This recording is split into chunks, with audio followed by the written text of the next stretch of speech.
ఈ ఇంట్లో బాలు మహాలక్ష్మిని జంటగా చూడాలనుకున్నాను. కానీ నా కల నిజం కాలేదురా. కొన్ని కళ్ళు అంతేనమ్మా, ఎప్పటికీ నిజం కావు.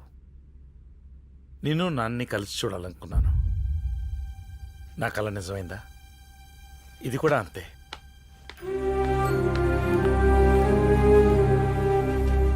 ఎప్పుడూ ఏ చిన్న మాట అని నా కొడుకు ఇవాళ నా మీద కోపడ్డాడు.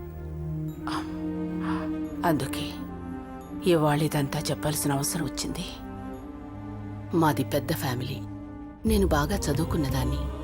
ఊరి కోసం పాటుపడే మీ తాతయ్య ఆదర్శాలు నాకు బాగా నచ్చాయి. అందుకే ఏమీ చదువుకొని మీ తాతయ్య కోసం అన్నీ వదులుకుని నేను పల్లెటూరుకొచ్చేశాను. కాలం గడిచింది, పిల్లలు ఎదిగారు. నా చదువు నాకు ఎలాగో ఉపయోగపడలేదు. కనీసం నా పిల్లలైనా చదువుకుని పెద్ద పొజిషన్కి రావాలని ఆశపడ్డాను. పట్నం వెళ్ళిపోదామని ఎంతో బ్రతిమాలాను. ఆయన ఊరొదిలి రాలేనన్నారు. మీకోసం నేనన్నీ వదులుకుని వచ్చాను. నా కోసం, నా పిల్లల కోసం ఊరొదిలి రాలేరా అని కోపం వచ్చింది. ఆయన్ని వదిలేసి పిల్లల్ని తీసుకుని ఇక్కడికి వచ్చేశాను.